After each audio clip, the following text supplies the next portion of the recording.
Before we begin, it's that time. That's right. It's time for sponsored mentions. Doer is back, people. That's right. Doer creates the world's most comfortable pants. A category of stretch, performance, denim, and lifestyle apparel crafted seriously from plants and recycled materials. For doers who comfortably go from bike lane to boardroom and an evening out and all in a single pair of pants. I kid you not. And we believe in them, and I'm wearing mine right now. Anybody wearing them? Mm-hmm. No, but when I had the vid, I was watching this show. You don't cuff. I don't cuff. Look at the stretch in those things. I know. Seriously? It's got the gusset in the junket area, too, which is nice. Triple stitch on the inseam. It does. Look at that. That's craftsmanship right there. That is craftsmanship. Stretchy. They're comfortable as hell. Mm-hmm. And these ones are thinner. We got the first pair we got were thicker. It kind of had a more of a winter feel. It was a commuter jean. Yeah. And then these ones are thinner, and they feel great. So, no, I'm seriously, you guys, I'm 100% on board. Shopdoer.com today. Use the code Packfiller15 for your discount. You will not be upset with these pants. Next one, Untapped Maple, folks. Have you heard there is a new flavor, and we got it right here in front of us. That is right. Coming soon, I can see the camera that's on, salted citrus. We have some here for the panel to try. And do we want to try it, or are you guys too busy looking at your things? I'm ready. We can try it now or try it throughout the show. Let's just do the ultimate taste test advertisement. Yeah, we're going to get maple syrup on our mics. Okay. Oh, that's delightful. A lot of clicking mouths, which I used to find disgusting when my sister would make that sound when she'd chew her cereal. What I like about that is the citrus kind of cleans the palate. Yeah. I like that. Citrus just goes down easier because, like, if you have too much sugar, then it just like coats your tongue, and then you just get gut rot. Citrus cuts the sweet. Yeah. 100 calories. 100 calories per packet. Vermont maple syrup, lemon juice, lime juice, sea salt, and organic something. All right, fine. I'll order it. They're good shit, right? And it's nice too because these are what I practically live on. So it's nice to travel between not just a raspberry flavor but also a citrusy flavor as well. So I think I'll switch in between now. Yeah, it Mine's goes the down caffeine. fast. I like the caffeine. Man, I'm energized. there you go. With the coffee. Yeah, it goes down. Wait, fast. was there caffeine in there? No, None of us not are that sleeping one. tonight. We're all going to be wide awake drunks. Drink up. So try them out, you guys. I mean, we just testified right there, and it's legit good shit. So that's delicious. There we go. So thanks to Untapped Maple. Next, you, the listener, we have a somewhat new patron program on our website. Now that I guess it's officially launched. I never really officially launched it, but we already have people signing up. Cost of a cup of coffee. You can keep the Packfiller coming and be an instrumental part in our upcoming programming and content. I made myself a promise today to engage the upcoming content, and I guess I'm doing it right now on the air. So if you come and help us out, and I've got the lists of where we get and what happens in return, so come join up, get some great perks, support the show. Oh, that was weird. Check out the link at Packfiller.com and join the ranks like, I hope I don't screw up his name, Dennis Tressenreiter, our newest member of the Packfiller podcast. Welcome aboard, Dennis. Thanks for doing this, man. Let's do that. And the theme's playing in the right place. I had 2 extra days to get the show ready, technically.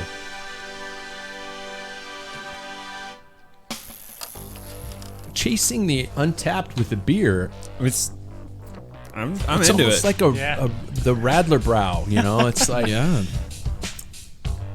actually, Don't know what that means. I made it's a beer. It's a summertime German beer with lemonade and beer, basically. Yeah, not delicious. true lemonade. Yeah. I can give you the history behind it. Yeah, you it was could. actually in Austria where they started because they used to ride their bikes and go to pubs, and then what they would 4 do is they scores would, and 11 moons ago. yeah. So they started cutting, and their lemonade is not like our lemonade. It's not like It that was kind of first sweet. designed as a punishment for children. Drink it, you must. So they could ride farther because it cuts the alcohol down, and so they would do that on summer nights. Okay. There you go. It's delicious. Radler. It is very good. Yeah. Radler beer. Yeah. So it's I wrote this on the last day of February, but it's not the last day of February. It's the second day of March, and in true spring fashion in Spokane, Washington, it kicked us in the nuts. That's right. 6 inches of snow fell in Spokane about 2 days ago. Bike riding outdoors is going to have to wait unless you're one particular asshole at the bar who's on his way to Maui. Maui and couple days. Don't cut your leg in half, by the way. Not this time. I think I'm going to blame my neighbor for this, by the way, because he was raking his lawn about a week ago.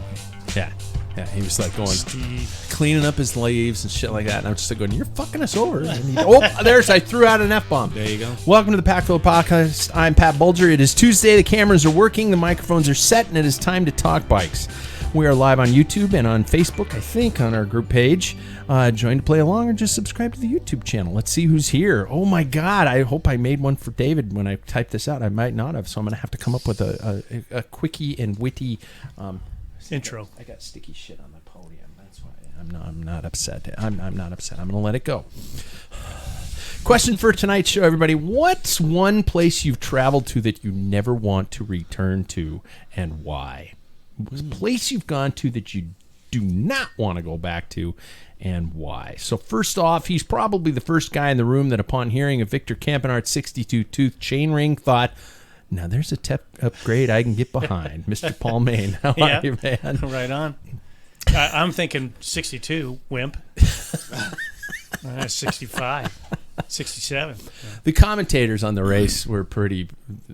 It was funny listening to it because you could tell they didn't really know what was going on. They're just like going, wow, 62-tooth chain ring. You can see his cadence is lower on the climbs. It's like, no, that's not how this works. But anyway, I'll get to that later. Yeah. How are you, first of all? Good. And second of all, where's a place you've traveled to that you don't want to go back to? Well, I traveled through, and it was a friend of mine. I helped move down to Arizona back in 1986. No, 85. Oh. And Bernardino. we stopped off for some provisions because we were driving nonstop to Mesa, Arizona. And we stopped off at Idaho Falls. Oh, don't say that in front of Jeff. Really? Well, yeah, that's where he's from. Sure, he's area. from. Yeah, but I told him once. I said that was the strangest That's place a we stopped shithole. off. Well, I mean, we obviously look completely different than everybody else. Yeah, We yeah. went to Albertsons to grab some food and stuff, and everybody Needle just comes like, off the overhead It's- music record. It's literally, wasn't that where Napoleon Dynamite Where you was come filmed? from? Yeah. Napoleon Dynamite, I think, was filmed Yeah, there. kind of in that area. Oh, wow. Okay. Wouldn't So, go there. Yeah, All right. no interest. No, Oh, wow. Idaho Falls. Okay. I'm sure there's some nice people. You're not wrong. Oh, It's- okay. I've been- All yeah. right, all right. Next off, here I'm pulling this straight out of the air, and I'm just going straight from the headlines. He's the only guy in the room who actually doesn't know who Dr. Jekyll is, and even though I made a reference to him about Dr. Jekyll, He just sees Doctor and he's like, oh, that's me. yeah. I think he took it as a compliment. Yeah, You know, probably. exactly. How are you, man? I'm doing well. Yeah, Yeah. things have been good. Where have you been that you don't want to go to? China? That's actually where my mind went. Yeah. Well, Well, not, the story. not China as a whole, but the little detention part of the airport where they. Detention. I don't know if a lot of people would choose the detention part of an Yeah. airport. Yeah. I didn't either. Yeah, but you were put there. I was put there for overnight holding. Really? And I do not want to go back. Yeah, it turns out if you schedule a layover in China for more than 24 hours, they get really upset. And I just did it because it was the cheapest way to fly to Thailand.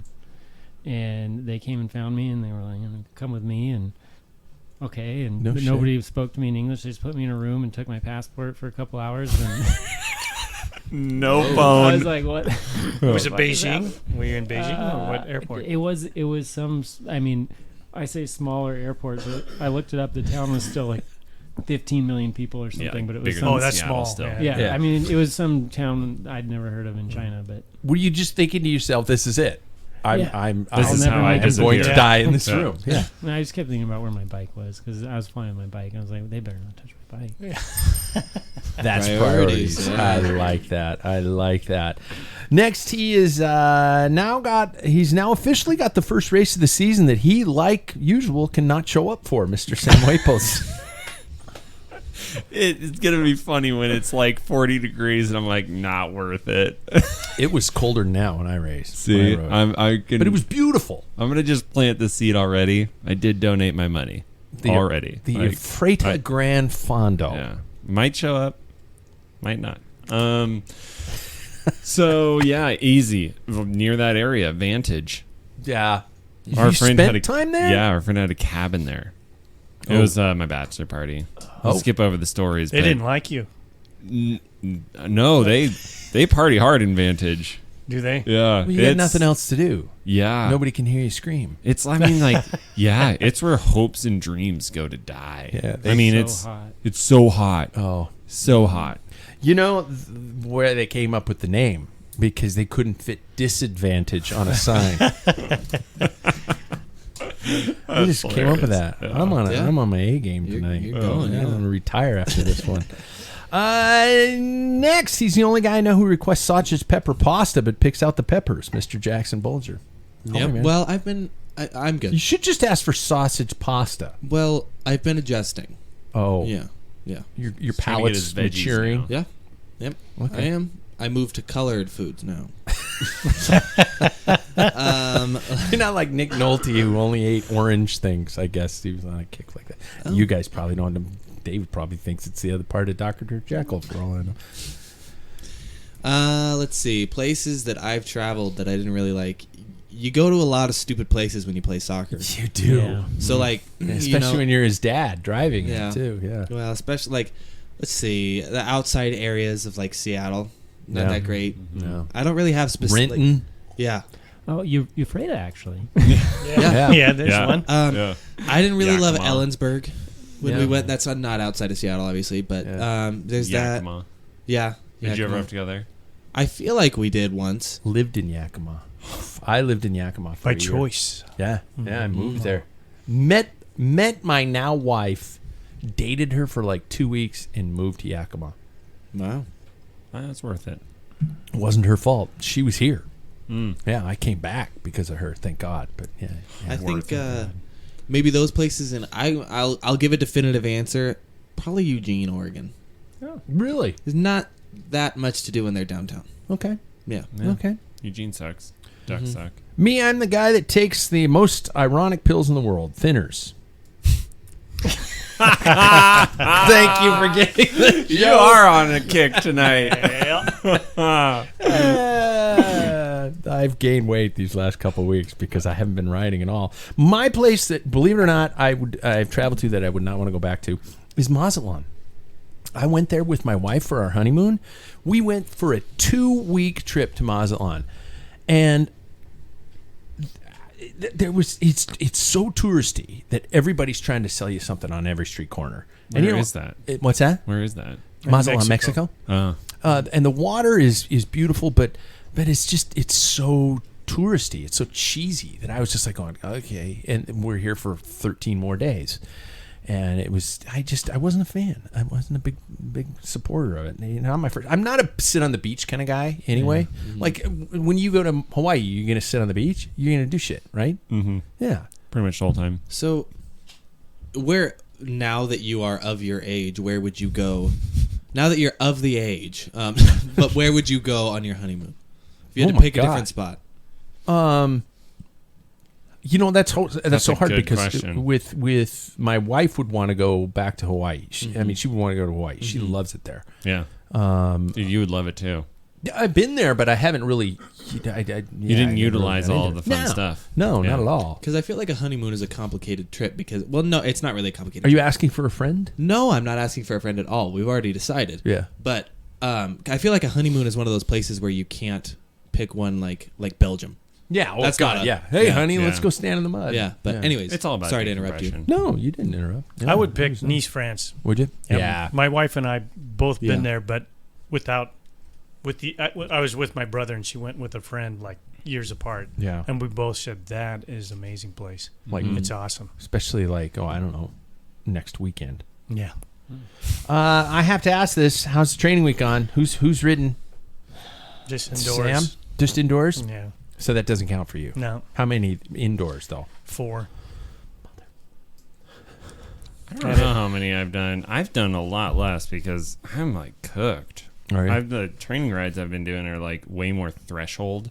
Okay. And man, I'm like dying 1,000 deaths on the bike. Yeah. This is worth it. And plus I see Maui and I'm like, I'm going to ride soon.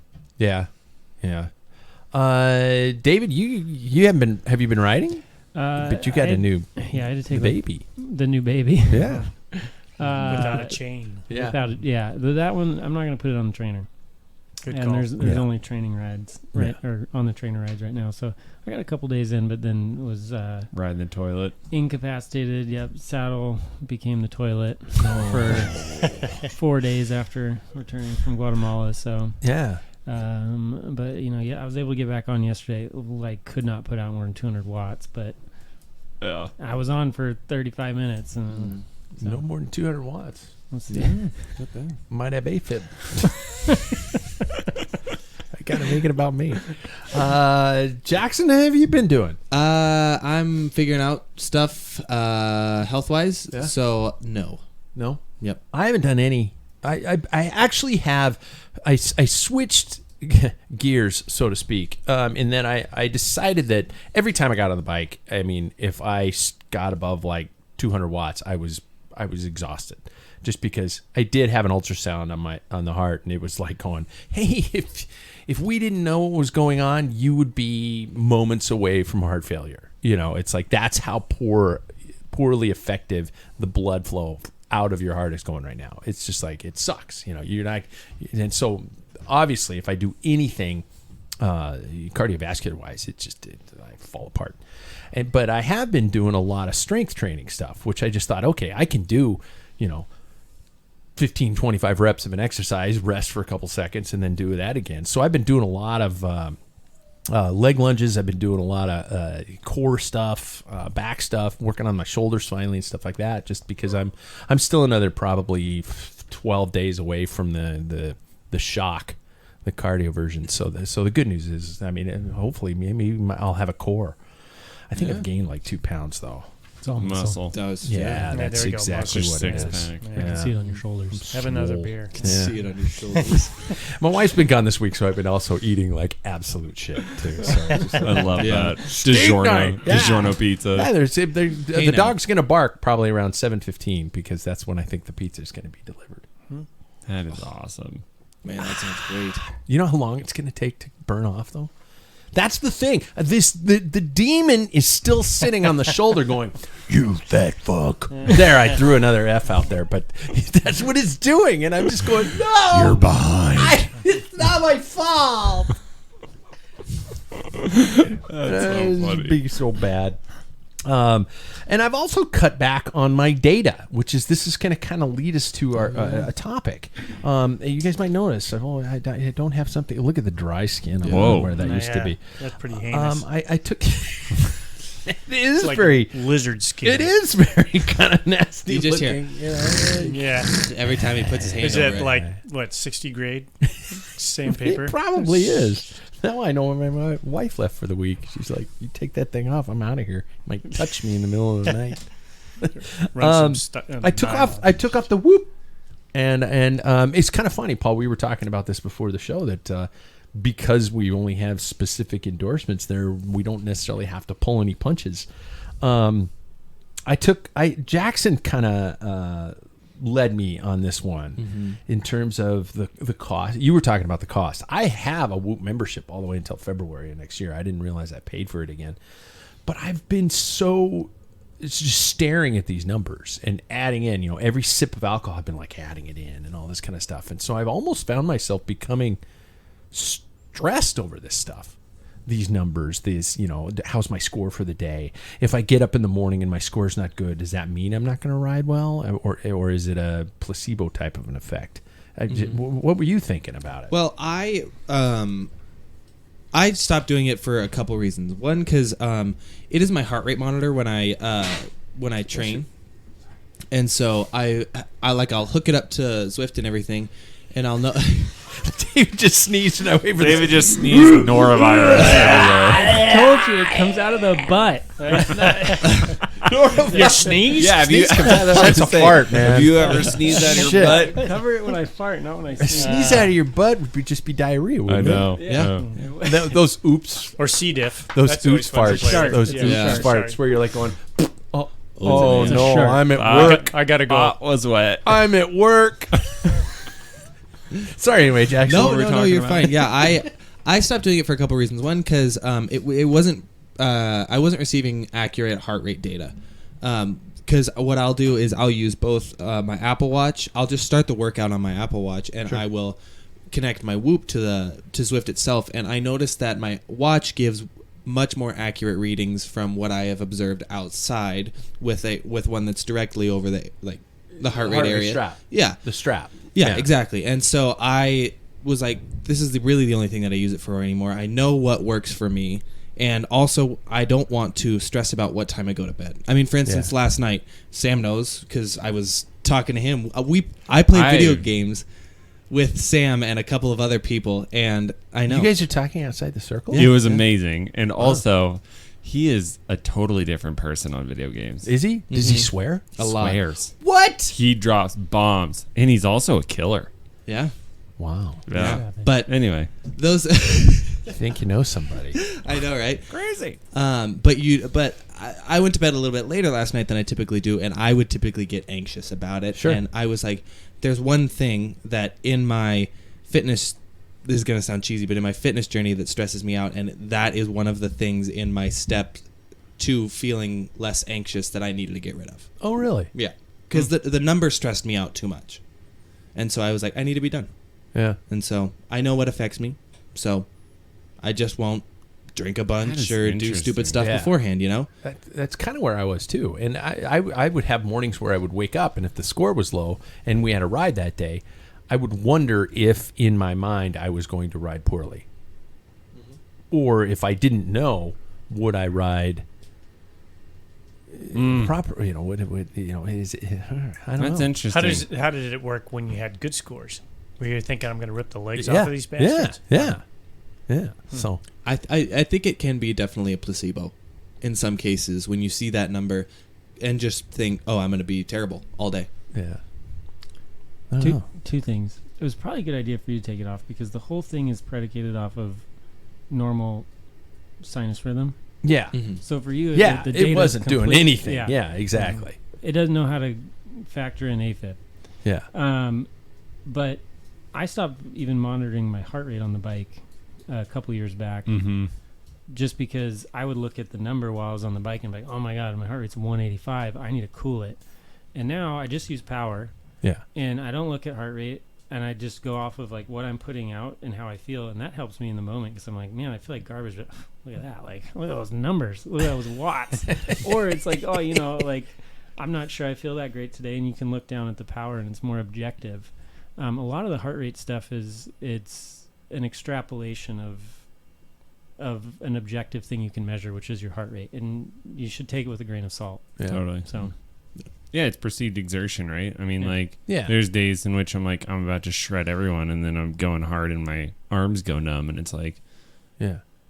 And I will say something that I have taken from not only you with the whole AFib situation, Sure. but also like with what I've discovered through this, it's that people, if you are worried about your heart, buy an Apple Watch. I know it sounds like I'm pushing a stupid product, but it can be a lifesaver. Yeah. the new one has even more tech with that too. Yeah.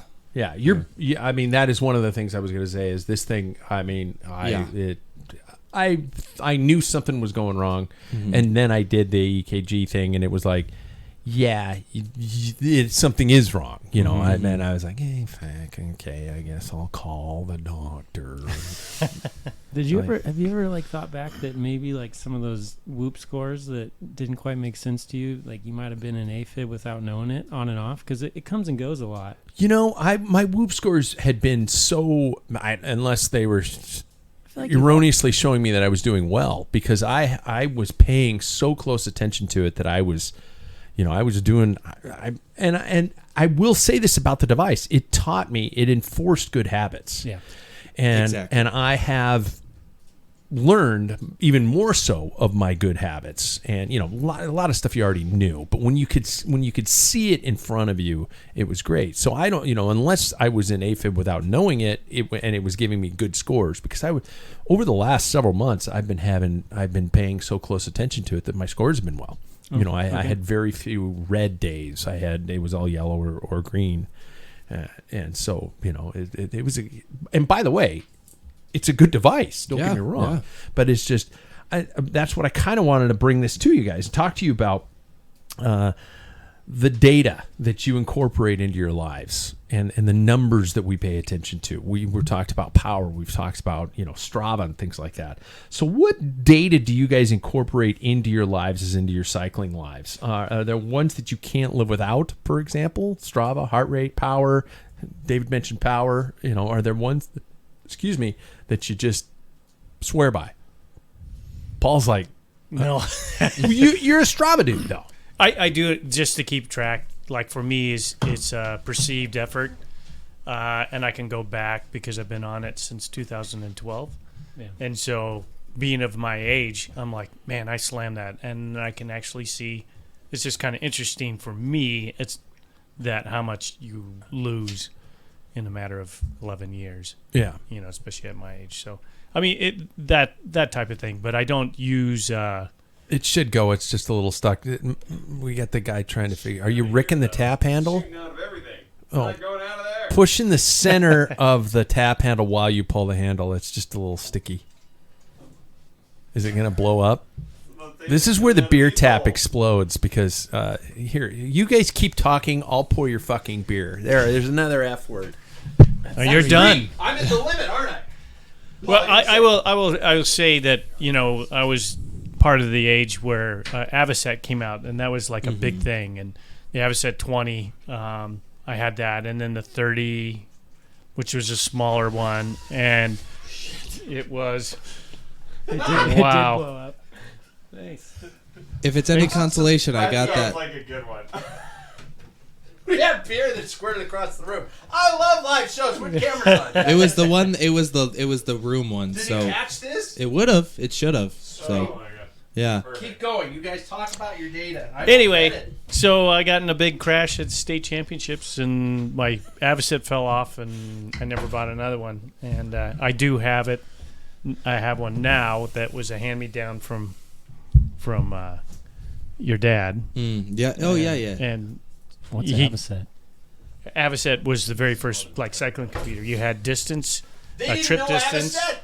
and it was a wired, but it was the most simple. I mean, before they had it was a magnetic, and it went down your fork. Yeah. And so Avocet actually started really the big push of data, I think. And so then they got smaller, and then a lot of people got into the game. Cat Eye, Veta had one. Yeah. Sigma Sport. I feel like I'm probably the next step up from you here because I don't use much other than how I feel, and I like looking at power, but mostly either when I'm on somebody's wheel and they're really destroying me, because then I can look down and be like, okay, there's no way that this is easy for them either. Like if I'm putting out 350 or 400 watts on their wheel, I know they can't do it for very long. So I really think power can be useful. And then at the end of the ride, looking at your average power, because if you follow that throughout the year, the average power will increase, at least for myself in like the summer and the fall. But do you use that average power for training purposes? Do you use any of those numbers, or it's just for knowledge? Or The only thing I use power for training is intervals, and so I direct my intervals at power, and that's it. Other than that, it's all based off of feel. I don't watch heart rate anymore because in the end, it doesn't matter. Like whether you're putting out whatever wattage at 185 beats a minute or 160, it doesn't matter. Like watts are what matters in the end. And then all those scores at the end, the TSS and all that. I mean, I like seeing a really high TSS, but I don't use it as any measure of fitness. and I wonder too how many people actually use that data other than bragging points. I mean, maybe there's people that tailor. I'm sure there is some, but that takes a lot of. That's what I found. Any data that I got, it starts consuming you, like your situation, to the point where you kind of just go out and have fun. That's part of cycling for me. That's why I put my Wahoo, whatever you gave me, it's in my back pocket. I didn't even look at the numbers till I'm Whatever down that device is. Is that now? Was that a conscious decision to put it in your back pocket? Yeah, I have sticky arms because the beer. Was that a conscious decision to put it into your back pocket, or was it just that I don't have my glasses on, I can't see it? Well, I mean, I used to do that even before. I used to have it in the back pocket even when I could read. Yeah. But my eyesight was decent. But and I can still read it. I can pull it out and check the time and stuff. So I leave it there because it's just, to me, it's just a tracking device. And there's times where I've just used the phone. I forgot my Wahoo, so I'll just use my phone. Yeah. So. The other thing I think deserves a plug is sleep tracking. That's my number power is that and I would. sleep, yeah. That's the number that I follow. Is just how many hours of sleep am I getting? That's what I started doing with my watch now. Yeah. But my only problem was actually having to figure out how to to make sure I when to charge it now, because that's how I always put it on the nightstand, and that's when I'd have it dialed in. By the way, I didn't realize that Apple devices actually start your sleep cycle when you put your phone away. Yeah. And they'll do another one there, like when you put your phone away as opposed to when you get up and stuff like that. So anyway, but I have a sleep number bed that actually tracks it. Do you? Yeah, yeah. And I used it for about a month, and then I don't even look at it now. I was thinking, what did you get, milk? Everything's sticky on me. The whole armrest over here is just like gooey. Are there any ones? Just say your wife's been out there. Yeah. Are there any ones that you would add if you had the means or the money or anything like that? There's stuff in the fridge here too, Sam. I think if I were to add, it might be I think at most it would be a cadence thing, because the power meters that we have also keep track of cadence. But no, not really. To kind of loop back to the last question as well. Like I use heart rate and power, but I don't like in a race situation or when I'm riding with you guys. I mentally shut both of those off. Yeah. And so it doesn't matter at that point. I'm very much more of like an instinctual rider. If somebody's gonna race, I'm gonna be the dog that follows. Sure. Yeah. But I like to see what I can do in a moment, but if my heart rate gets high, like, it is what it is. But I don't know if I would add anything, because I think at that point it's too many little numbers all going on one little screen. Well, not even necessarily on the screen itself, but I mean, if you had the ability, for example, like a higher end power system. I'm running on the Asiomia pedals. Oh, actually, just one, just my left pedal, and I thought that doesn't about give you cadence. It does. It does. Oh, okay. But I was thinking to myself, do I need to, should I have splurged and buy the second pedal, but then again, I've got to the point where I've just established the fact that these might not be 100% accurate, but they are my numbers. And so I know where I am, and I know what the things I'm doing are correct or not. And I just go from there. Mm-hmm. Yeah. I mean, Dave and I Beer's both not just have spilling anywhere, is it? Why does it sound like something? Oh, Bender made a noise. No, I hear something. No, liquid spilling. I love live podcasts. I don't think it's. going I think outside. that's no. I think that Is it we're just outside? picking up Jackson's clicking of the pin, and we're just Oh, all yeah. paranoid. sounded like beer 'Cause I, spilling all over the place. It's that. Yeah. love doing live shows, by the way. This is why we. This is a fun show. Yeah, because this is what I've been having. So you got me all paranoid, because now I'm like going, fuck, the beer spilling from the back of the keg, and all our Perry Street beer is going to disappear. Yeah. Ding ding. What is on your screen when you ride, Paul? Nothing. Yeah. Yeah. I mean, I have my speed, my cadence, my power, my heart rate. Distance. Yeah, and then I'll have like a couple of like distance and Time. Yeah. So an Avocet. Emails. Emails, Yeah. text messages Text pop up. messages, Well, now yeah, I have right. radar. Yeah, they do Yeah. get. Do you check texts? Yeah, on I my get- turn Mine screen. I have a very extensive screen. So at the top is power, then heart rate, then temperature, then time of day, then time of ride, then speed. That might be everything. I like to know all that stuff, though. It's Yeah. like, because I like to know, like, let's say, like, I have an arrangement at a specific time. I like to know what time of day it is. I like to know how long our ride is. I also like to know, like, oh, was it 32 degrees when we rode? You Yeah. know, stuff like Yeah. that. Yeah. I mean, I like to have the big four: speed, distance, time, and ride time. Time of day and ride time. Mm-hmm. I have power on mine. Oh, I have percentage of your climb, too. Okay. Yeah. I don't know if I would do all that in a race situation. Yeah, does anybody have a separate screen for races? Sam, you do. Yep. It's just time and distance and speed. Okay. Yeah. Okay. No power. I would still put power No, on it doesn't there. matter. I think it does, because when you're facing that guy that's like trying to ride you off their wheel, I feel like if you look down and you're putting out a crap ton of power, you can like mentally hold on a little bit longer. Like there's no way that this is easy for them. Maybe even though that's they're why you making stay it. on the wheel and I usually go Yeah, OTB. because I look down and I'm like, he can't I'm do like, this. I know he can't do this. But So- what if he's throwing down the numbers and you're like, I can't do this?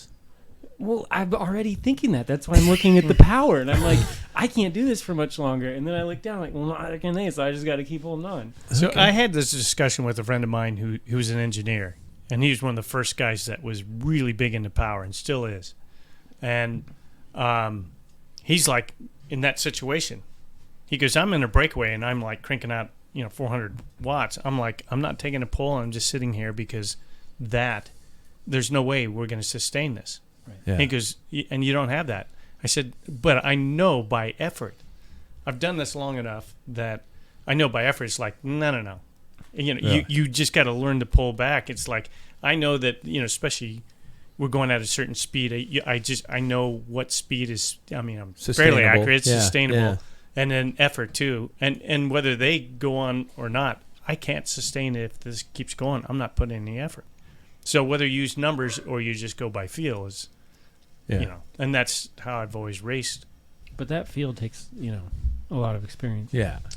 Which Some might say that's 40 what years. I lost some a lot. might say. Could you guys, I know Paul's answers, so just don't disengage from this one. Could you guys ride regularly, consistently without a computer head on your bike? Well, I use it to hold on to. Use When a I whole puppy lot to- paw, yeah. Oh, cheater. I'm gonna say I really don't like to not have it.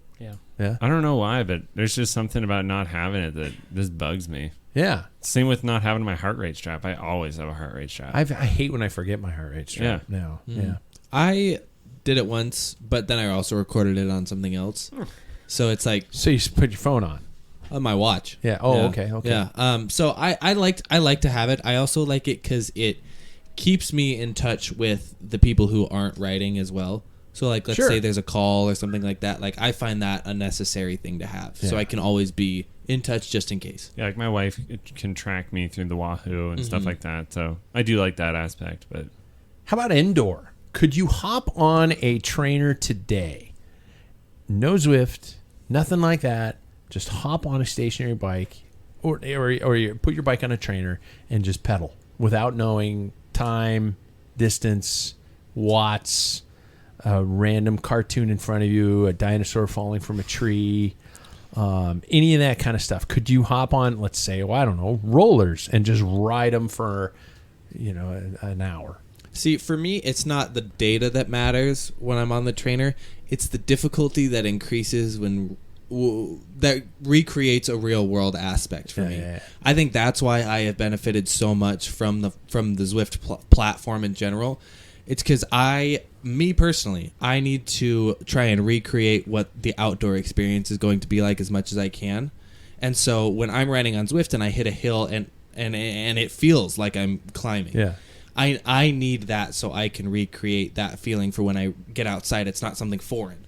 or when It's you not- run into dinosaurs. Yeah. Well, if it I could think it's happen. a bear that falls from the tree. Yeah. Yeah. But like it's not the data or the gamification of all of that. It's more of the real world feel that I need. I still can't. Paul, now you guys Can I- probably did. Can I have Top Gun Maverick? No, Oh, then no, I don't want to do it. you couldn't do it. How many times you watched that movie? I just watched it yesterday. But I understand that. How many Yeah. times have you? Do you think you've I've watched lost it? count. If Honest this to was a God. VHS tape, would it have melted by now? Yeah, it would been long gone. Wow. I mean, I'm not kidding. It's well above 20. It's the beach scene, isn't it? That is it. That's where I started every time. Hour 10 in. I heard they had to. I heard they had hour 10. That's I hear they had to actually like starve themselves for that scene. Oh, in order yeah. to get that makes cut. sense. Yeah. Well- exactly like that. remember we were talking about erectile dysfunction a couple weeks ago. Yeah. That's the only way you know how. That's the only way. I'm willing to accept that. Paul, Hour you, 10. I mean, I think of our training years, and I'm the person here. I was one of the beta testers for Zwift, so I mean that's but I remember just getting on and having a stopwatch, and I knew that I was going to do 5 minutes on 1 minute off, 4 minutes on, 1 minute off, 3 minutes on, stuff like that. And that was all I had. That was all you had. That and a Walkman where you had to flip the cassette. Could you do that again? I think I could, especially with rollers and stuff. But what I found, because I use RGT, there's several different courses, and I actually use all those courses. And there's one, I can't even remember, it's Biargo or whatever. It's in San Diego area. And it's flat as a pancake, but there's a couple of flat sprints. There's a 400 meter and a 1K. And then I'll create my own type of thing. They'll have those bots going by, and I can see what watts they are. So I'll put in a huge, go through the sprint and hop on, and they're sustaining 3.2, 3.3 kilograms, watts per kilogram, and stay on there just like a race, where you make an effort and try and get back on. And then there's Leuven City, and there's another one that's they use part of the Strada Bianca, and there's these hills and segments. Mm-hmm. And I'll actually go through, in fact, the last time I did it 2 days ago, I started Leuven City, and I did 2 laps there, and tried to get on the board, the top 10, on the climbs and the segments. Then I went to the Strada Bianca one, and then I cooled down on the other one and did a couple of jumps on the flat one. So to me, that's how I do it. What I don't like on Swift, I found myself, me personally, you get on a big long track, and it's so easy to I'm going to chase this guy. I couldn't get into a rhythm. Really? Okay. Yeah, and I never ever got into a rhythm with any of those. But this one, because it's a loop and it's a track, and I know what to expect, and some of them are the segments on Leuven City. Really methodical about this. I never. Well, realized it's indoor. that. I got to do something right. I just chase butterflies. I'm like, oh, that guy's going fast. He said Ohio. I'm going to drop it. I'm from Ohio. Yeah. But there's one that's you just finish up and I'm pegged. I redline myself. You got to slow, a downhill, and all of a sudden you got another segment. Sure. And to me, that's more race oriented. It's like somebody attacked. Now I got to dump in again, and I'm shooting for numbers that So wow, I liked RGT. I think that's, for me, that's the only one that's really kept me going. Wow. Mm-hmm. I just use Trainer Road that just has numbers. Yeah, I don't want any distraction on the screen besides just these are what you need to sit at. And Top Gun Maverick, beach scene 110. Fighting the unnamed enemy in the unnamed location. Yep. It's just it's beautiful. I don't know if you did this on purpose, but you were just talking about all of the numbers and all of the data, and then none of it. And in the end, everybody's describing what they're using as motivation to do something that most people think is stupid anyways, which is riding your bike. And even you peel back all of the data, you just described a situation where you're just using other things to motivate you. Mm-hmm. And I would say if I'm desperate enough, I can do anything to get on a bike. Yeah. There's that ride in December I talked about on one of the previous shows where I went out in my boots and sweatpants on a 1990s Cannondale with a Bell helmet. Yeah. And I rode 50 miles with no numbers and nothing, came back, and I was 21 mile an hour average because I was so desperate. And that's what motivated me. Mm-hmm. And so then to bring it back, I think the really nice thing about all these numbers is that people can use that to motivate themselves. Yeah. They can chase power, they can chase whoop numbers, and that's great if it gets you out and gets you riding. Absolutely. Did you do that on purpose? No. Well, Dr. Dave was of course I did. Yeah. I also intentionally froze that middle tap handle up to just see how far beer can spray across the room. Are there any other apps or anything like you guys use? I used a calorie counter. I'm weight obsessed. Calorie counter. I've used water. Reminding me to drink and stuff like that. Does any of you guys use any of that stuff? Nope. Man, I drink so much water. I used to set a food alarm every 30 minutes. Do you? Yeah. I don't do anymore. But Jackson, you've done that on rides. I don't need to anymore, but I do because I got to. Well, there was a time, especially BWR time, when I was still figuring out how do I do this? What do I require to stay upright? But now I'm at that point where it's saying when you and I were on the ride, it's I can tell that I'm at that point, and I grab a gel out, and then I look down and my wahoo's telling me to eat. It's like I'm almost like in that just Really? rhythmic brain like mindset. Yeah. An Untapped is what he pulled out. It was. It was. Yeah. It has been for the past 2 years. I was super jelly. I'm not ready for that yet, and I have been racing the longest at this bar, and I still haven't figured this stuff out yet. Wow, I guess I'm just coasting. So let's continue on. Let's rewind and check some headlines because in case you guys didn't know, a couple things happened this past week. Ironically brought to us by our friends by Perry Street Brewing, the official beer of the Packfiller. Multiple offerings, great atmosphere, one of the best neighborhoods in Spokangelis. 1025 South Perry, right here in Spokangelis, whatever you want to say, Bethlehem.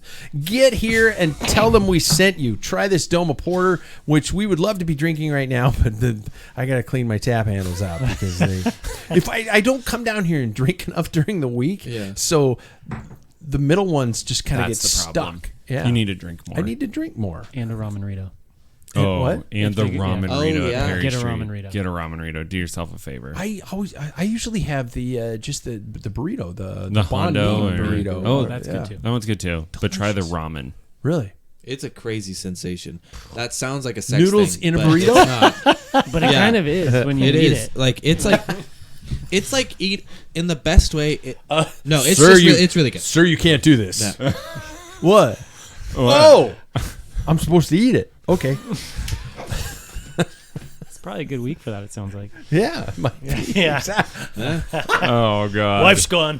Wife's gone. Ramarita. I got so many ways I can run with that. So many things I want to add. Well, the one-day season is here, at least it is for Jumbo-Visma.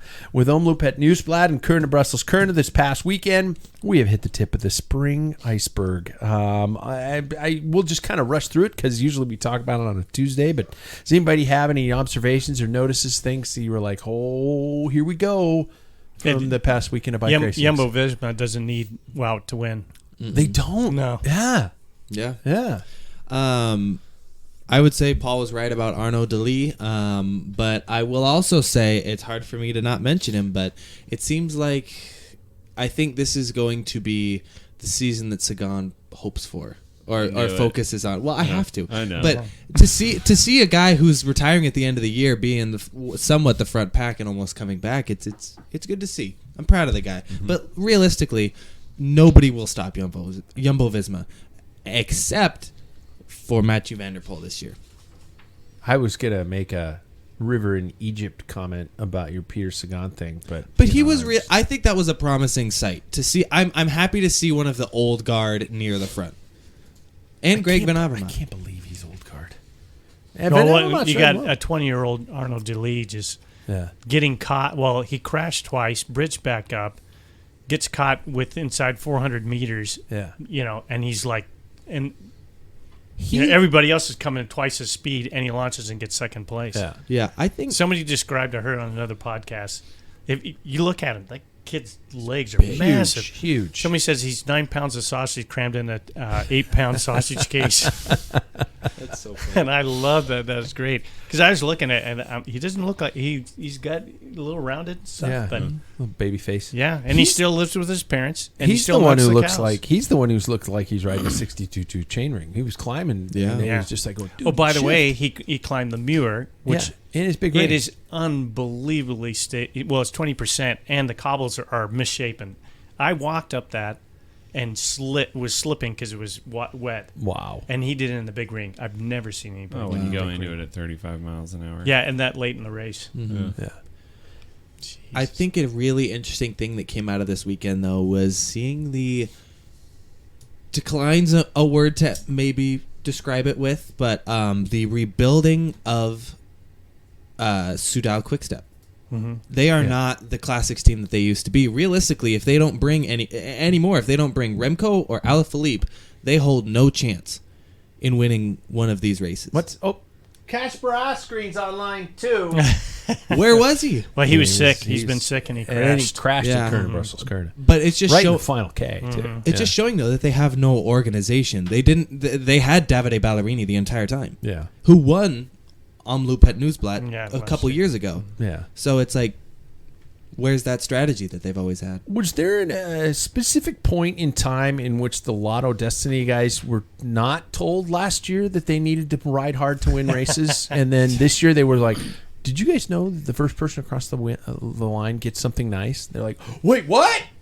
And suddenly they all just woke up, and this year they're absolutely flying. Did they? Somebody tell me. I mean, because I don't know. Did they gut the entire roster except for like Thomas DeHint and a couple other riders and go for youth or? Some of that might be in the directors. They started falling apart when they got rid of Marc Chagent and Frison. Yeah. And they left because of the owner was like they thought was blowing the money and ruining the tradition of this team. So they went on. Yeah. And so they had different directors. I don't know if they got new directors, but I'm sure they cracked the whip to the winner saying, "Oh no, this is going to change." Yeah. So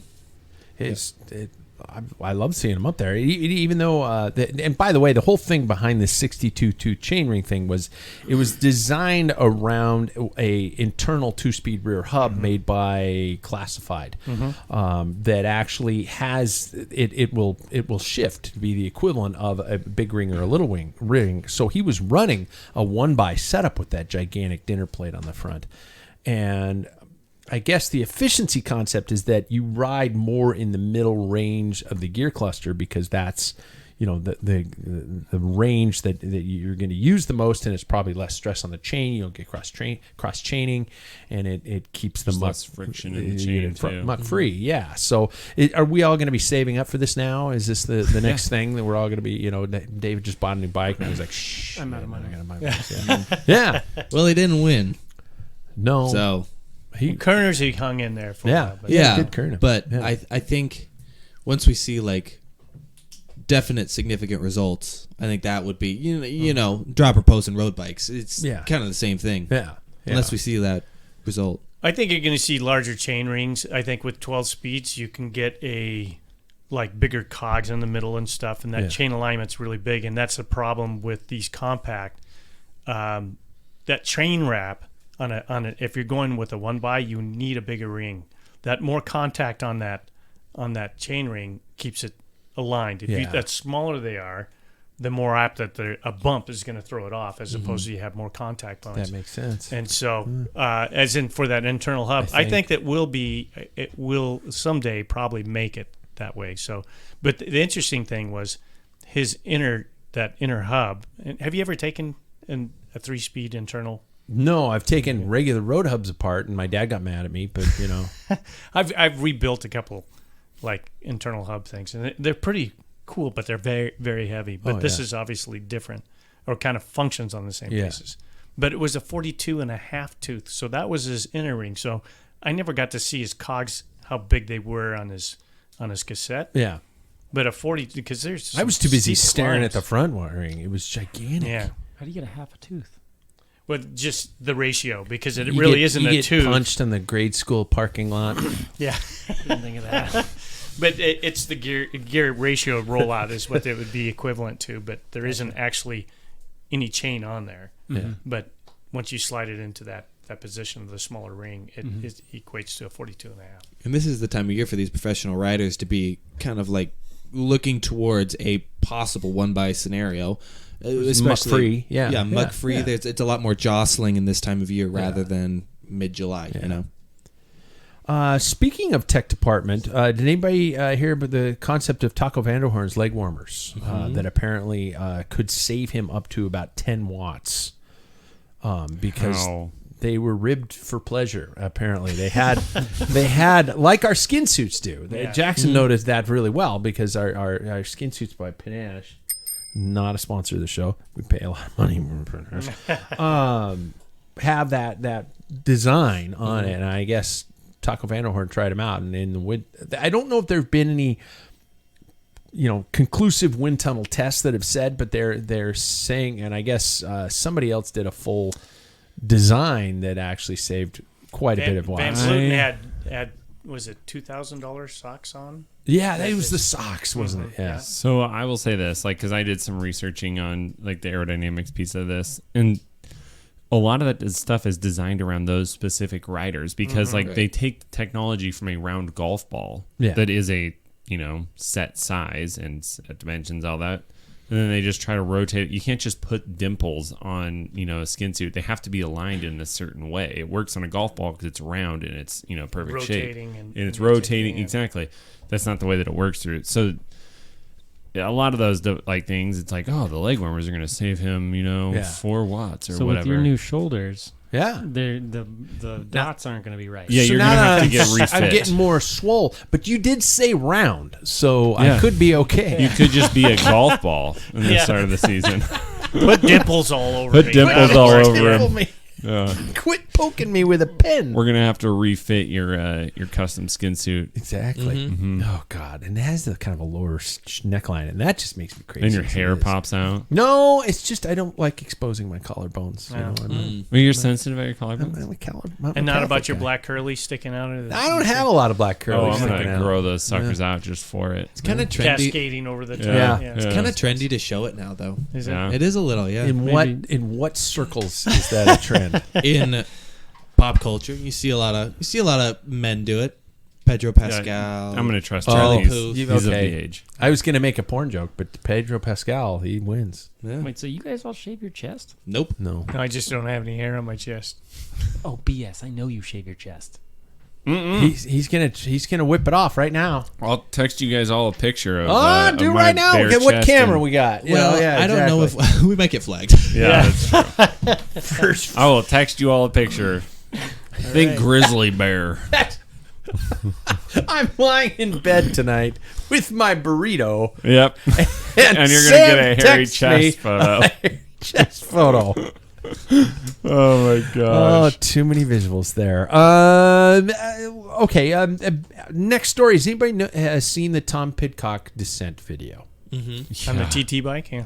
No. No. On his road bike. Yeah, Oh, in that LA. one, yeah. The TT one was great. Apparently, in the Tuna Canyon descent is a one-way road to the west of Santa Monica, California. It's one way, fortunately for safety reasons. And according to the Strava segment, drops 396 meters in 4.33 K. Yes, I'm taking prepared text because it's on that funky Euro distances. The average gradient 9.1%, but according to the on-screen telemetry, it hits 16% in places descent. Windy, narrow, technical with broken tarmac. It's apparently a remarkable piece of bike handling to watch. If you've seen this video, it's scary as shit. Tom, he's like talking to this dude at the top who's got an onboard computer. He's like, "Okay, let's go," and he just unleashes hell on this descent. A moment, And the guy stays with him. yeah. I want to find out who that dude is because we can all agree Tom's probably one of the top bike handlers In the ever. peloton. Yeah. And there's a moment where his rear wheel skips that just stopped my heart. What would you think watching this video if, I don't know, you were his employer? Ineos Grenadiers putting millions of dollars into this guy, and he's going balls out on a descent for a video for I'd be some pissed. random dude in Los Angeles. Yeah, and like punk rock dude. You see that guy at the end? No, It's I like- didn't watch the whole He's thing. like, I'm not gonna lie. You should see like when they roll up at the end, they're having a discussion, and this guy's got like long hair, tats, and all that. Probably on a Yeah. fixie. I've seen him, yeah. Yeah, Probably yeah, on a fixie, right? yeah. He's like the fixie Sounds crowd. like I'm like, Santa Monica. if I was employed, I'd be like, what are you doing? Oh my God. I will say, though, it was too popular of a video to not have been pre-approved. I don't think that in this Yeah. day and age we're going to Yeah. have somebody Yes. with that large of a cycling or with that large of a social media following. I don't think that he's going to appear on a video without pre-approval. Yeah. Does he have a clause in his contract saying if you do stupid things? Because he does some mountain bike stuff. Yeah. Anything outside of our training, you lose your contract or you cut. It could be easily that type of thing because he does things outside of It had to have been Ineos. prearranged. Now that I think about it, that's a great way to put it, Jackson. If it's going up on like YouTube, for instance, the Yeah. Ineos Grenadiers team has to agree to show their branding in that video and they have to be okay. You can go down this hill at as fast as you 60 can. miles an hour. Yeah, yeah, because yeah.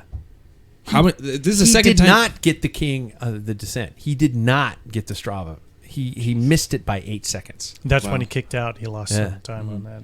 This is the second time though we brought it up. Yeah. So we to me, talked about to me, it's like, Is it? yeah. Sorry. No. It's I'm not calling you out. What I'm trying to say though is that it caused buzz. Lack of blood flow. Mhm. It's And I, getting this is forgetful. I think this was on purpose. Now, my next question is if this video is getting all this traffic and all this excitement about it, we still can't puppy paw though because and pros can't puppy paw because we at home are going to watch it and do stupid, dangerous things. But if Tom Pidcock goes balls out down a climb on YouTube. I can do that, right? So what we're saying is I can't go limp wristed over my handlebars, and the pros can't do it either. Or Super Tuck. But so Well, kinda I guess gets super tucked. my big thing is though is the pros are professionals for a reason. They can do this stuff because they can do this stuff. If I'm going to go and book a flight to Santa Monica and go to the Tuna Canyon and just go, I'm going to beat Tom Peacock's time, and I crash and die and, fly into the air, I can see my house from here. Bam. I'm an idiot. That's Darwinism. Yeah. Yeah. So I'm waiting for the lawsuits to appear that somebody goes down Tuna Canyon and dies because they saw Tom Pidcock do it, and all of a sudden Descending is banned by the UCI. Bans Yeah. YouTube. Or Descending in the drops. We're gonna have to go both hands on the tops, or something. But like don't that. you think that's the whole thing? Is UCI is just protecting their ass? The thing is Yeah. in a race they don't want it, so they're not affiliated to this descent, right? It's not a UCI sanctions thing. Although we all know that in moments like Milan San Remo, we'll be seeing the craziest descent on the Poggio coming down. Yeah. That somebody's gonna. Well, there's one guy that lived there several years ago, and he's like right on the edge, but he knows the whole place, and he was in the Super Tuck. Yeah. But I think that's just UCI just covering themselves. I would agree because I think if somebody crashes in that way, somebody would find some loophole to be able to say, "Oh, it's the UCI's fault for not telling me that I can't do this anymore." So then it kind of pins them. I think it's just it's just, oh no, we can't be associated with this anymore. And I wonder if there had been something that had arisen originally to cause this. Like, I wonder if somebody tried to take some sort of legal action against the UCI because I got hurt. Yeah, my 12-year-old son was trying to be Mohoric on a descent and crashed. So I'm going to sue the UCI. Yeah, I wonder if it was a situation like that. It's all lawyers, man. It's all lawyers. You know what lawyers buy if they're cyclists? You know what they buy? Pinarellos. They buy Pinarellos. Pinarello I know where you were going. Yeah. Yeah. And I'm telling you, DI2 Durace. they're the problem. Yeah, that's all the problem. No, do you think they'd probably go full campy now? Yeah. Pinarello, full campy. It goes the to the Princeton wheels, though. I get what you're saying. Oh, yeah. I see what you're saying. Yeah. All right, let's before we shift gear and start talking about races that are happening. I've given you guys a gigantic pamphlet in front of you. The first of our Waples segments. We gotta start with quick tips brought to us by. I hope you got one. Do you get one? I do. Okay, I just assume you have something coming in I every always day. do. Quick tips with Bike Fit Sam brought to us by Ambassador Cycling. Get fit to get fit, you guys. You can check it out. AmbassadorCycling.com is where you can go. You can talk to this wonderful, striking man who sits across the bar from me, who will be in Hawaii. So be sure and drop him a note this week. Yeah. And demand instant The replies. instant reply. Yeah. Man, reach out to me through the website. Love to answer any questions you guys have. But yeah, I had a lot of bike fits this week. I think this week I had somewhere around 10, which is picking up for end of February.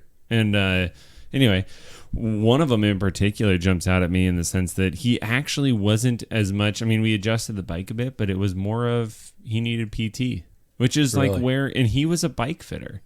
So it's one of those pieces where goes to show, and I just want to push, in particular, a physio doing bike fits, because I was able to give him exercises and stuff to do that are going to help him more than necessarily the bike fit would have, right? Like we adjust the bike a bit, but it's like, yeah, this isn't actually your problem. Your problem is more off of the body following some injuries.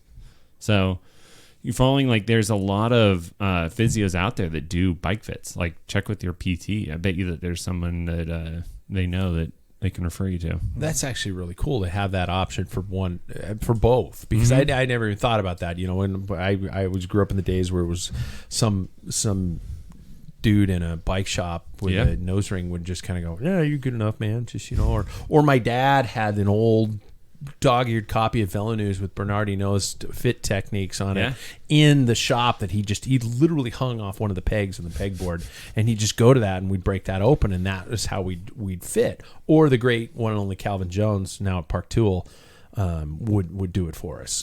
But there was never a step beyond going to injury prevention or injury diagnosis in that type of situation. That's Yeah, I mean, that's just the thing is, like, I don't want to shoot you any bike fitter, right? Like, something is better than nothing, but it's one of those things that it's not always just necessarily going to get your bike fit at the local shop. Sometimes you might need a little bit more expertise with a physio or PT or anything like that. Wow, I didn't even think about that. Well, I'll be damned. Do we want to go straight into bike picks, or do we want to pick on Dr. David? Dr. David. We haven't had a Dr. David in a while. I did offer it up right before the show opened. I do have a question, but I wanted to see if anybody threw something out. I did want to talk to you directly about the myth of recovery beverages and the thought out there that, and I'm throwing you under the bus here because we didn't pre-throw this question to you beforehand. So, and you're not a dietitian. I'm not. Yeah. So we can go with that one, or if somebody has a better question, we can go with that one too. But I specifically in terms of the recovery beverage that is most important to me. The concepts of number one, chocolate milk, and number two, beer. It reverse to that you've got this idea that the riders think immediately after a ride you have to have a chocolate milk or whatever it is. I've always thought I come home and I won't drink a beer in the afternoon because it puts me to sleep. But this idea of a recovery beverage immediately after a ride. Is this something that is truly beneficial? Does it have to be a very specific beverage, or can we just probably slam a glass of water and a Gatorade and call it good and go from there? So how we usually approach this is the panel gets to say myth or crap, real or bullshit, and we go from there. I'm going to first off say that unfortunately I think the beer thing is bullshit. I think the carbs probably are good for replenishment, but I don't think it's a true recovery beverage. And I also think the chocolate milk thing is kind of bullshit too. I think it's created by the Dairy Farmers Association. I just like Father's Day cards. I think for somebody who is also of somewhat the same education that we've received. Yeah. I have my master's, Jackson, so just don't forget that. Yeah, well, you can talk to me as a master dad. I'm more worldly. There you go. Oh, sorry. Yeah, Portland. I know one thing. Yeah. I would say that I think it depends on what you want out of the thing that you drink, because I think that specific recovery beverages promote like muscle building in terms of like high protein that I've discovered. And so like for instance, like a scratch recovery beverage is more based for a cyclist, so it's not going to give that high levels of protein like a bodybuilder would necessarily need. But I think that when I have taken a recovery like bottle of the scratch stuff, I haven't felt as like fatigued. I've noticed that could all be a placebo thing, but like I said, I think it just depends on the level of activity that you're searching for. I just can't get over the fact that he said he's more worldly than me. Son of a bitch. Hey, I'm telling you what. You throw it. I said this earlier. If anybody throws a dagger at me, I'm immediately going to throw an even sharper one at them. Sorry I didn't have a homeless encampment in front of my apartment. Oh. And the thing is, I now know how to deal with it. Yeah. When was the that's last true. time you were around a homeless encampment? I worked in downtown Seattle, and I parked my car about 10 blocks away from where I worked, and I walked past it every day. Okay, folks, when was that? When was that? What year was that? It's not like it was. Wow, that is it a sharper now. digger. How old The are you? grunge Yeah, area, exactly. the grunge era, where people were popping heroin like it was aspirin. Yeah, well, people will take Those you were now. just hippies. Yeah. People will take your body now. So, different era. Yeah. Kurt Cobain was no hippie. That's hilarious. Paul, what do you think? Yeah. As much as I enjoy a good beer afterwards, I know it's not a good repair. But I've always done chocolate milk, but I was raised with fresh dairy milk, so and I've always done that. Straight from the teat. Yeah, and I don't. Yeah, The teeth. actually, pretty Like much. a We'd worm. go to the dairy farmer, and we'd have these Oh. gallon jugs of glass jugs, mayonnaise jars, and it'd be right there in the vat. It'd still be warm. Wow. It's And like, then within like 20 minutes, the cream would come to the top. it's like popping a You are cake. so ready. There are other mail jars in the Did I back ever tell room. you about the coon races? Oh, Anyway, God. Yeah, that's probably why you're so healthy. It's because all that raw milk. it's right. Yeah. No, I think with chocolate milk, this is well, I'm assuming why I like it because I like chocolate, but Yeah. I use good quality chocolate. But there's a little bit of caffeine in there, and there's a little bit of sugar because you depleted your sugar, and then the milk with the protein to help any repairs. That's how I base it off. I have no idea if that's correct or not. So Yeah.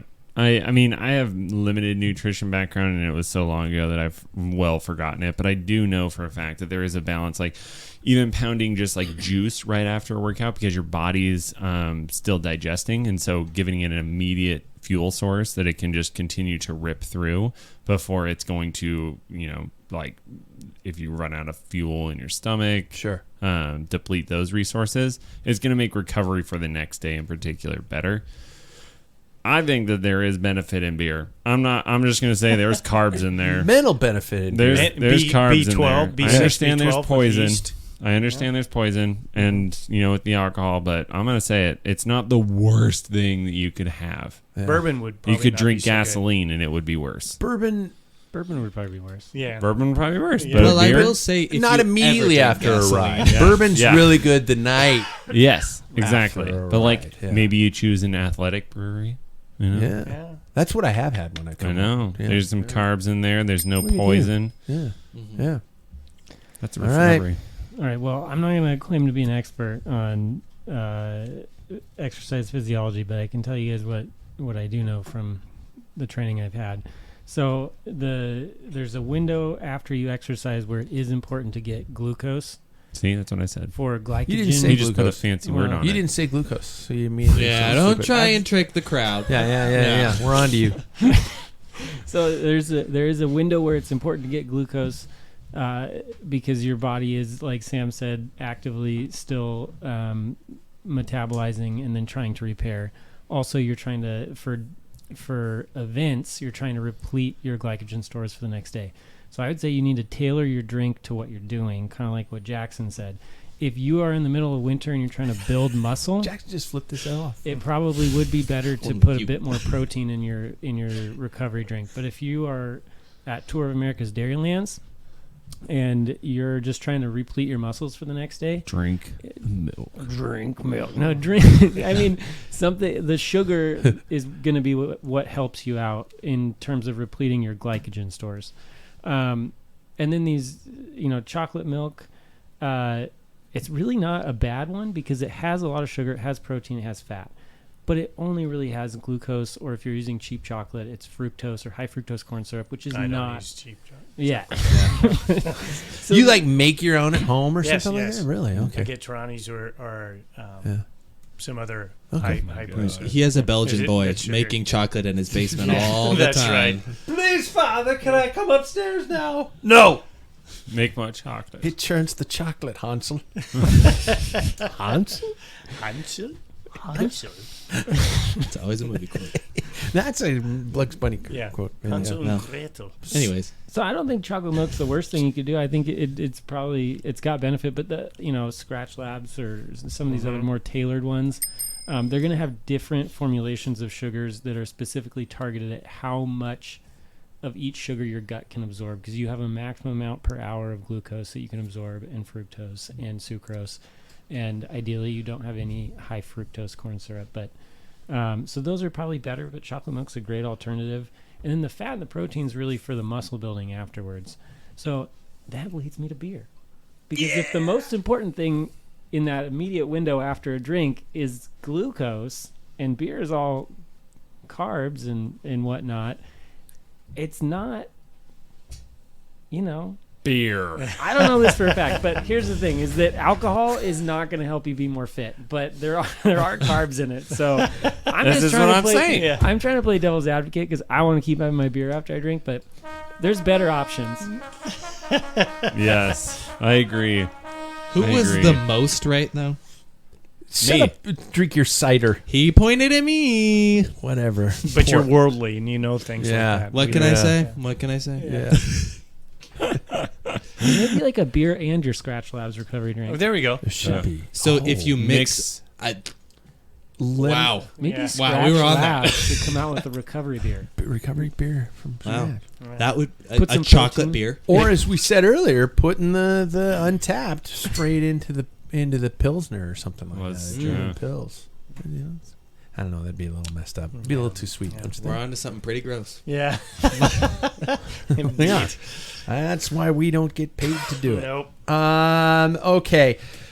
Looking ahead, you guys, bike racing is kicking us fully into speed. Get in, sit down, shut up, and hold on. If you are ready, hopefully you have a VPN fired up. Either that or you're going to have to watch Little Caesars ads or something like that within the last kilometer of every bike race that you watch. As you guys can tell, I'm not a huge fan of our local provider, so I tend to go to GCN. Is GCN probably carrying most of them straight out, right? If you have the VPN, yeah. Yeah. Jesus, there's This just is beer a everywhere. nightmare. Yeah, it's a bad porn night. This is Did like- it work? No, and this is not me. Okay. This is like Is the beer this not is a frat. pouring This is a properly frat now? house right now. We got beer on the floor. You got some work to do on that. I apparently got to clean out the That's tab it. handles Yeah, this oh, weekend. yeah. Yeah, exactly. So it's just going to be spraying all over the place. It's going to be horrible. We've got Strada Bianca.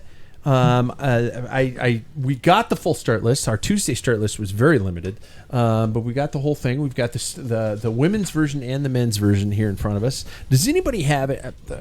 I think we talked about this earlier. This is my favorite classic of the year. Mm-hmm. And I know it's sacrilege to say that because it's not a classic by certain standards. It's a class, not a monument. Yeah, a monument. Thank you. In terms of the distance and in terms of history, in terms of all the poopy heads who don't allow it to be a monument, I think it's a beautiful race. I love this race. I personally think that it borderlines as a gravel race, but we're never going to get out of that hole as far as we go. And we've got Tirreno Adriatico and Paris-Nice. Tirreno Adriatico being the return of Mathieu van der Poel and Wout van Aert racing in one race together, and Paris-Nice has Tadej Pogacar and Jonas Vingegaard in the race together. So in other words, it's just rivalry week. Everybody else just can go home.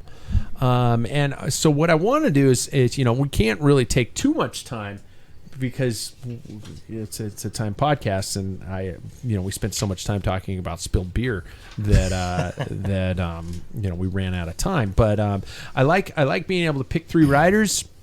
I think that's a great way to go. I have a feeling a lot of us are going to pick very similar names, especially when it comes to, Paris-Nice, which means basically we should only just pick one name because we're all obviously picking Tadej and Jonas. But three names, and if you want to add maybe one or two sentences after each, after all three of your names, that'll help us in the terms of time. So to start off, and by the way, if you're not up to speed, for example, on the women's pro peloton, that's shame on you. You're going to get canceled.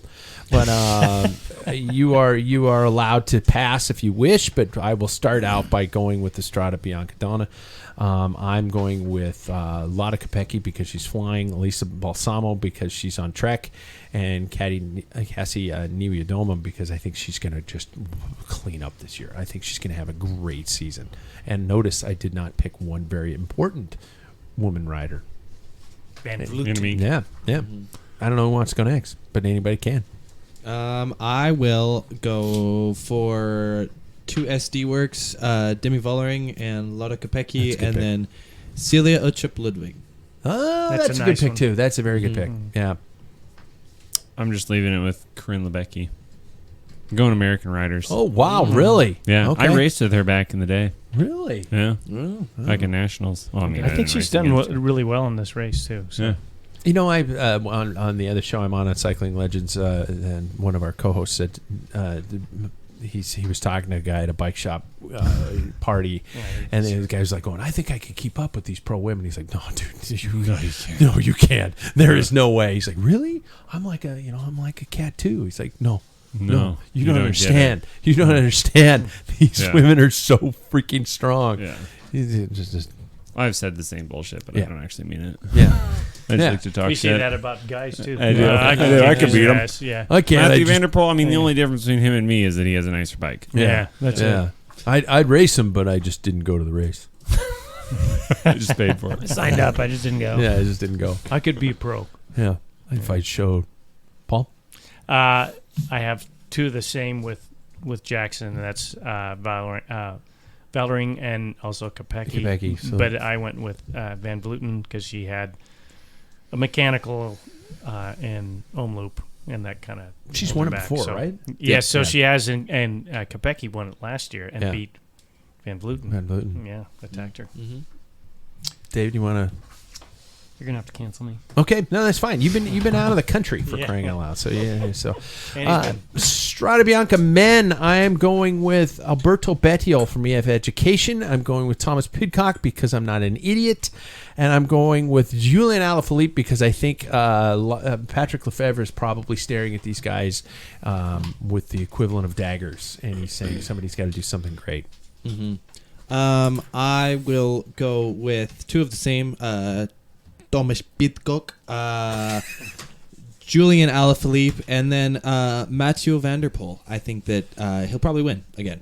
Matthews, God, he was so great when he won that one. Just that last attack, it was so great. And you can tell that he's peaked with cyclocross. Yeah. He is So, flying. yeah. That's a good point.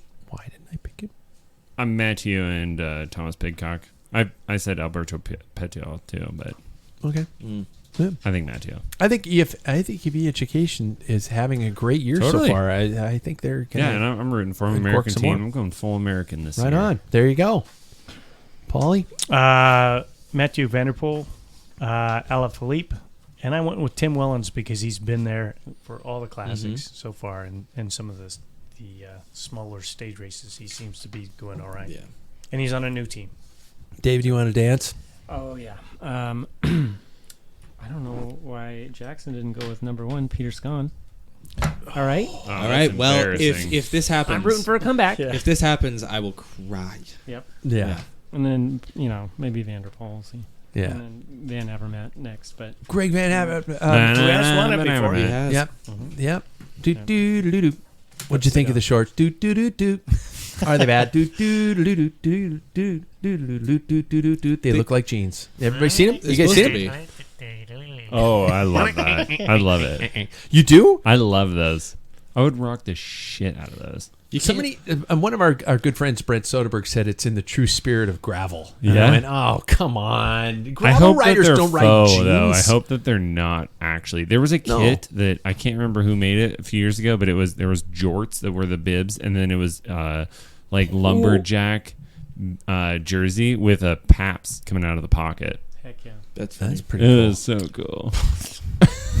Falls over here like It's Carrera. Watch this world coming it's Carrera, to. Carrera jeans, if you remember that. I mean, And they Claudio were Chiappucci, Marco Pantani. terrible. When he You've had just hair. been around for too long. Carrera just jeans, seen it all. and actually, a friend of mine gave me a pair of those shorts, and the pockets actually worked. No shit. back, yep. I think the pockets work on these ones. I hope so. Now, do you think it's just a gravelly kind of ploy thing to kind of look I like, don't hey, know if we're, they got to I think do it's have a that new French sponsor. style. we're Italian farmers, so we're going that way? I think it's Is just it they're a new sponsor? That No, and I think it's a one-time thing. Maybe we should have We should have Doer design our shorts. Doer. Yeah. Yeah. I'd ride denim shorts if they were made by Doer. Me too. Mm-hmm. I might Oh, not. those would get a little warm. Those get a little- They work Well, magic, But I don't like, know they if have work that waterproof magic. layer on the inside. Yeah. That's Yeah. like GABA reinvented. yeah. Like Robin Williams said in Good Morning Vietnam, do a little crotch pot cooking. You'd have to sew in silver for the stink. Yeah. Did you pick, Paul? Yes, I already announced it. David, yeah. did we all pick for Yeah. that one? Perry Neeson, Tirreno Adriatico, 1 week stage races. I've always wondered why, how many riders' careers have been cut short because of their incredible ability and talent to ride 1 week stage races. But if they win a couple 1 week stage races, they all of a sudden get delusions of grandeur and being plagued as a Grand Tour winner. I keep thinking of riders like Bobby Julich. I think of riders like TJ Van Garderen. I think of riders, I mean, Sean Kelly. 7 times in a row. Yeah. Oh my Very god. nice. Who is the port? Richie Port. Port. Richie Port would have been He won Pyrenees yeah. like a time or two. Yeah. I mean, how many of these riders could have? Why isn't this classified as a specialty? Is it because these shorter races don't receive the grandiose nature? Because I mean, there was an Aussie. I can't remember his name right now, but yeah. Not Cadell Evans. No, He won the tour. Yeah, Cadell won the tour, but Oh, yeah, that's true. Yeah. But I mean, these riders whose careers have been cut short because they could have done incredibly well. TJ is one that really pops into mind. Yeah. He could have made Tour California, things like that. Speaking of, he's the DS for EF. EF. Is he? Yeah. He kind of changed things around. Right didn't he? on. Yeah, it's working. It is working. So do we? Well, let's just go both at one time. Perry Nice, I'm going to go with obviously the two riders. So we're canceling each other out because if you're not picking Tadej or Jonas, you're I'm just not. screwing with. You're not. I refuse. Okay. No. My one rider that isn't those two, Nelson Palace is riding incredibly well. I think Nelson Palace could have I don't know if he's going to win the whole thing, but I think he could have a really good race. Tirreno Adriatico, I'm going with, of course, Wout van Aert, and I'm not going with Mathieu van der Poel because I don't think he can take the whole stage race. I don't think he's got the climbing legs. I'm going to go with Warren Barguil and Joao Almeida. For Pyrenees, for me, you almost made it completely pointless for me to say this, but I'm going to have Nielsen Palace, Jonas Vingegaard, and Tadej Pogacar. I think that this, however, is a good early season test to see how they work without a team. Yeah. Because neither of them really brought a tour-worthy team, and so I think that I feel as if we are going to see Tadej kick the teeth in of Jonas Vingegaard this week. Yeah. I think Yeah. so Well, too. who's Vingegaard got with that team? I mean, he's though? got Van Hooydonk, Stefan Kruijswijk, Rowan Dennis, Christophe Laporte. That's a good team. But how many climbers are there? You have Stefan Kruijswijk, and then that's It's pretty flat. They have the big climbing. I'm trying to think of this year's course, but the last stage is down by Nice, and they have a tendency to go up and down the circuit. That's pretty steep, and that's where things kind of get separated. But I think there's a time trial in there, and Vingegaard's he beat Rowan Dennis in a TT. He's riding really well. Yeah. So I don't know. I think that Tadej's going to do well this week and show us what he can do. And then for Tirreno Adriatico, I picked Benoit Cosnefroy, Thomas Pidcock, because I think he is going to be slowly looking at what he can do outside of a one day. I think he has the potential, as we saw last year in the Tour, to ride those big stages and be consistent. So I think we've got a future there. And then Wout van Aert, because he can really do anything. There we go. Yeah. I'm sticking with my bandwagon here, Matteo Jorgensen. Although I will say Nielsen Palace is also American that I would root for, and he is probably a lot more You're promising. just flying the stripes, stars and I'm bars going over here, full aren't you? American All right, this all right, year. all right. We have some American talent Make coming back through the American peloton. again. Yeah, okay. Yep, and then for Tirreno Adriatico, I'm rooting for Julian Alaphilippe. I don't think there's much hope there, but I do root for him. Thomas Pidcock, switching to more of the Grand Tour stuff, and then Mathieu van der Poel. He's going to win everything because Peter Sagan has proven that big sprinters can win stage races. All Tour right. of California. I don't think you're right, but I'm wrong going all the against time, the though. grain with everything. I'm wrong all the Yes. time. I thought I could have got that beer tap opened with just a good sheer pull. Yeah. Didn't happen. Yep. Did not happen. Yep. Now I'm gonna, it's gonna It keep me up reminded at night. I'm in gonna junior think. high. You're gonna Couldn't feel control the myself. Give things a little tugging. Yeah. Anyways, Paul, what do you're you gonna like? hear- Paul, you had beer taps in your house? He's like, no, I was a beer tap. Yeah. Grabbed my handle and. Dear teacher, can I please go to the? Never mind. What the? Where's that tube sock? Anyway, let's go. Okay. Let's move on. It's a ramen burrito. God. I picked in Paris-Nice, of course, the two that everybody else is going to pick other than this idiot here, and then Roman Bardet. There you go. Roman Boy band Bardet. And There we then go. Torino, I only picked one because it's incomplete. The whole team list and stuff. So I just picked Geraint Thomas. Whoa. What? Yeah, Yeah. I because mean, he's getting ready for the Giro. yeah. And so he could put in some big effort. Yeah. Wow. You guys are voting too realistically here. Well, that's kind of That's the part of the whole point. game. Yeah. That's why we aren't. You know gonna what? make When it. I win and I get a curveball out of left field, Yeah. screw you all. I will tell you right now. Jack Broad had us set in that exact chair and said the exact same thing. And you Yeah, want to know where that he got him? has won. Nowhere. Yeah. He has, Actually, he has, he's won a lot. he has Last won a year? lot. Yeah. Last year, Last year. he Yeah. got shat on. Yeah. Yeah, Who he won did. that tour 2 years ago? That's though? why he started drinking 8-ounce 8 ounce pours of whiskey. bourbon. Yeah, exactly.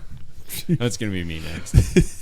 His new thing, for all the listeners who want to keep up with Jack's drinking problem, his new thing is he's like going, hey, it's only a 6-ounce pour and it's a huge ice cube. And I'm like going, that's not a huge ice cube. But You 6 want to ounces look of up bourbon, Chef it's Jack like- on Instagram. You Yeah. can understand what an 8-ounce pour is. He cooks beautiful meals. I mean, the guy Oh, doesn't it's mess around. amazing. Yeah, But he also yeah. shows his drinks that are like 16-ounce beer pours of bourbon. It's normal. It's a recovery That's drink. not right. It's a recovery drink. What do you put in there besides an ice cube? Yeah.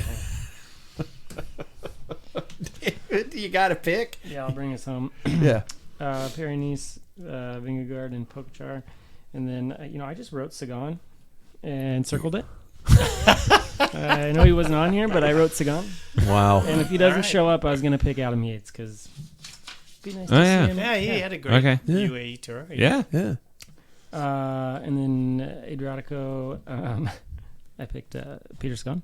Oh. And Well, we got Peters a new in both? fanboy here. No, Yeah. he That's just puts crazy. it down. Oh, yeah. He put it down on no, the no, Oh, he's in, he's he's in Adriatico. He's in- Yeah, so Yeah. he's... Okay. I wrote him down in the other one. Okay. We'll see He's there in if the spirit. officials Yeah. get it. Oh. And then He just decided to write both. I think Vanderpool has my heart kind of the way Sagan does. So Yeah. I'm not voting with any reason Yep. either. It's just who I like. I pinched my nose, so now I'm all stuffy. I tried to do my Peter Sagan impression, so it made me all stuffy. Well, there you go. Let us know what your picks are. What? I think there's one that nobody mentioned, and I think that we will probably be eating our words, and I think it's Biniam Girmay. In Toronto? Yeah. Is it stage race? Yeah, he is one of those riders that is... That'd be of- really cool. Well, he's of the Matthew Van Der Poel, Wout van He Aert is. kind of ilk, so I think that watch out for him in these. What was the race he crashed out in last year? Was it? It was Giro? in the Giro because Yeah, he got he got He got a champagne cork in his eye. Oh, that's what it was. He didn't crash out. He Yeah. still can't see out of that eye very well, he Really? said. Yeah. Wow. It's like, I don't know, how long have we been putting champagne on there? Yeah. And all of a sudden we can't have it anymore because a person... Somebody's got to ruin it. Yeah. Yeah. Final K, the final question, gentlemen. We come up with a random question. This one's actually was sent in by a listener, and it is just one to end the show. If you had to switch bike brands to one you know very little about, which one would you choose and why? Probably a small company, I'm thinking, a small bike brand. If you had to choose one of them out there, what would you pick and why? Just based on faith alone. Anybody Well, got I Can just- Factor count as small enough? Because I've seen them. I don't know anything about it. I know nothing about them also. I don't even. Isn't it that the one that like Chris Froome's on? Froome's on it. So is Tech is Phil Gaiman. Yeah. So like I don't know. I mean, I know that they're Yeah. not tiny, but I also know nothing about them. But I'm like, I've seen them pop up on Instagram. I'm like, oh, that looks like a cool You're bike. picking badly. I mean, you're picking Factor. that. Factor. Yeah. Okay. I don't know. It's a tough one. You know what I would ride? I would probably ride a Look. I would ride one of those. But the So other one I was thinking of, proprietary. the other one I was thinking of actually was Bataille is doing they're steel, but they're custom made and they are just rolling works of art that they're making one-off bikes. And if you knew Bataille from back in the day, absolutely gorgeous. Just look them up online. It is. I don't know how much I'd ride it because it's too pretty, but I wish I could get a steel bike that was as light as a carbon because God, I missed that ride. It was a great ride, but I'd probably ride a Look. I will say, I mean, I know a bit about them, but I would Then be you're interested. cheating. Well, no, but Smart I would be boy. interesting to ride a Moot bike Oh, for like a tie? for like Yeah, a yeah, gravel yeah. situation. Yeah. I would be interested in that. That'd be a good one. It's a good one. I just did. I mean, I didn't know anything about Yeah, time. time. Yeah.